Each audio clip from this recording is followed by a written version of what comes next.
Good morning.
Welcome to the hammock logs.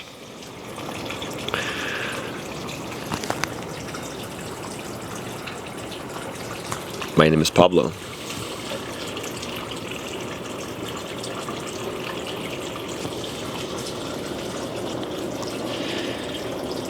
It's been tough for me to wake up early these past couple of days.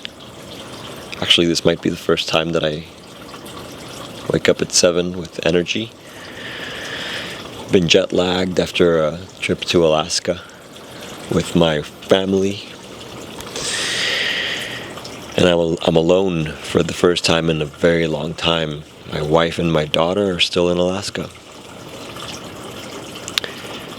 with my wife's parents. They are safe, they are thriving, they are living in peace and nature, and I am so happy.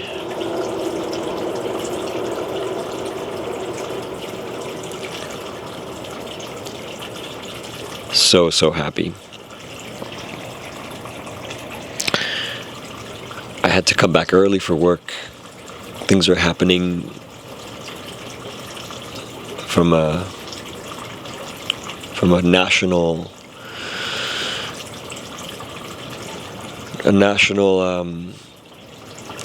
level that are forcing me to be very, very active with work, and that's okay. I have no issues. Actually, I'm quite enjoying it. I want to take the opportunity to start new things since I have this time. Like this. Talking to the camera. On a hammock in the morning. Shirtless. I don't think that's part of it, but damn, it's humid out here.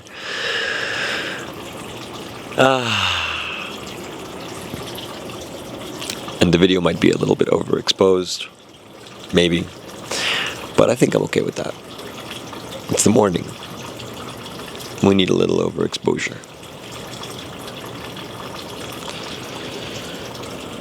Guys, I want to be super real with you.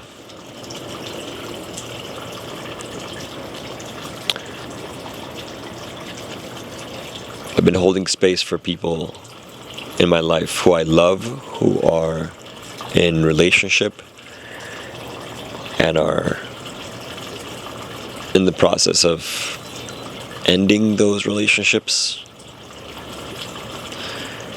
and it is heavy. It's heavy weight. I need to unload on something, and I think I'm gonna unload on video today. I am a full believer that monogamous relationships are the most stable, and there's evidence in the universe that expresses that as well. surprisingly, most stars that we see out there are what we call binary star systems. There's something balanced about binary star systems where there's a main star and there's a smaller star that orbits around the main star. They're not the same size, usually. Maybe there's some. Usually it's one dominant star and another star that's very bright too, on its own right, that circles around the main star.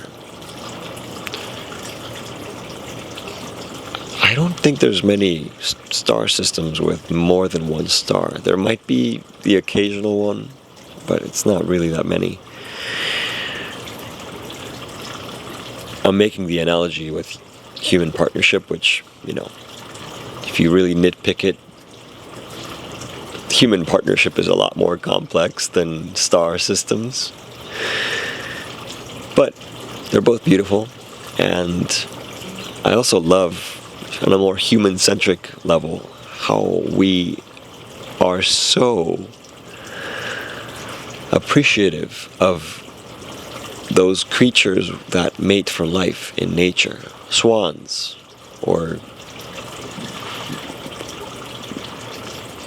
seahorses? No. I don't really know that many, but I do know that whenever someone mentions, oh my god, that creature, it mates for life. It's good stuff. Because I do agree, mating for life is good stuff. I mated for life. I think I'm blessed by that. This weekend, I held space for my friends who have either recently gone through breakups or are in the process of breaking up, and behind the sadness, behind the fear, behind the discomfort, and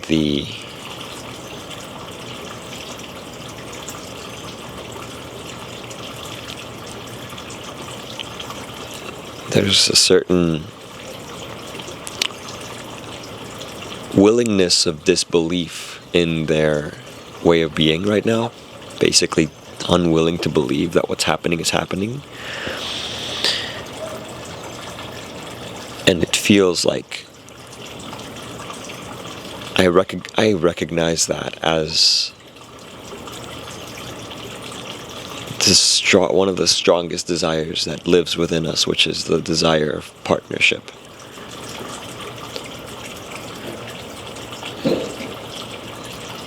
We all desire partnership. We all desire having someone we can count on. We all desire someone who can lean on us, and we can lean on when we need to. And I don't know if that's something I've always believed, but I definitely believe it now.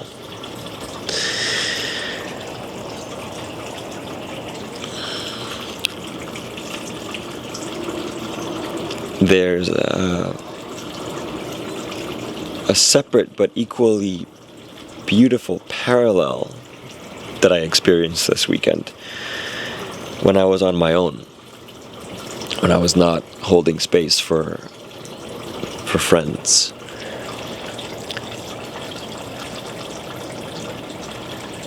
Which is that my arrival to this time of my life, this security, this groundedness, this magical fire that lives within me. Thanks to my partnership and thanks to the first fruit from my partnership, my daughter, Amari, thanks to their existence, I am so charged with light.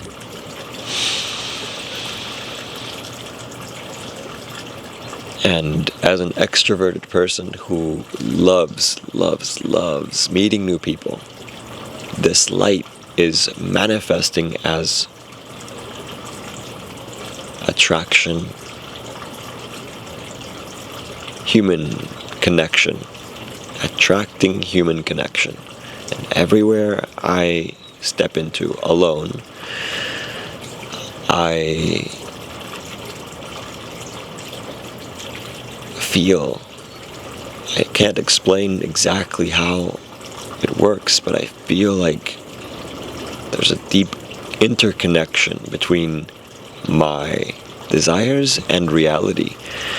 And without trying, I manage to connect with people who I am attracted to. And I'm not talking sexual attraction, I just mean attracted to energetically, or maybe it's physically, spiritually, mentally. I can't really, it's just attraction. I just feel like, hey, wouldn't it be awesome? Somewhere, I don't think this clearly, but I remember the sensation of, wow, that'd be nice to get to know more about that person. And somehow, without even trying, it happens. I get to know more about that person, and I am so grateful for that, because it is one of my favorite activities. Human connection. Shout out to Kara. My friend Kara used to run these human connection activities during our early time in Miami together, and those live within me for sure. I learned a lot in those experiences. Shout out to friends like Grant with the cacao ceremonies, also highly connecting. Shout out to gratitude training 2019. Intense, little weird, but right on the edge of like, is this a cult or is this like real stuff that we're learning here?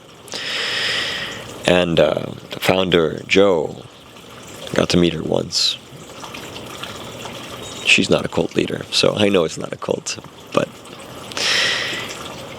from the outside looking in, could look like it, and that's made so that it's very tumultuous. The gratitude training seminar, gratitude.com. That's a great URL. Well done.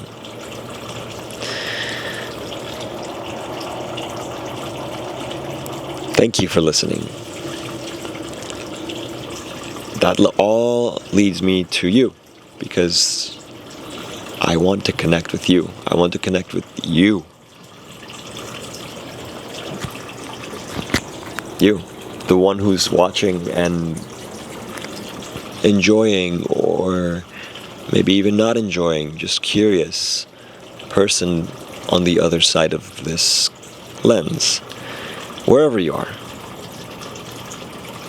Maybe you live contemporaneously with me. Maybe you live way deep in the future. Maybe you're me sometime in the future that I'm rewatching this. Hey, love you.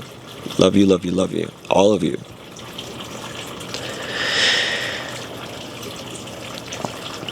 There's good inside everything. And I'd love for you to feel that too.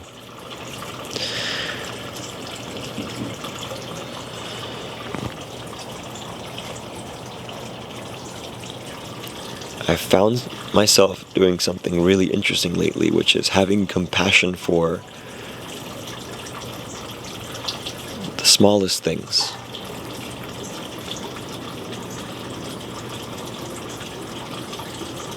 I know that it's something new because I remember being both equally disgusted and upset whenever I found a cockroach in my house before. And lately when I find a cockroach in my house, obviously I don't want it there, but I feel compassion for the cockroach. The cockroach has done nothing wrong,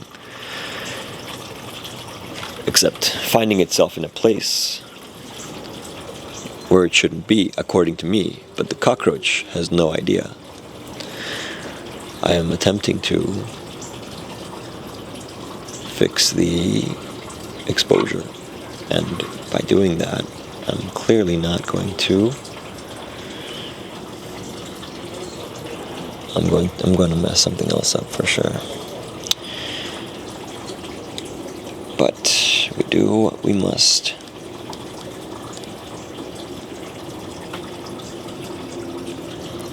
As we record the world.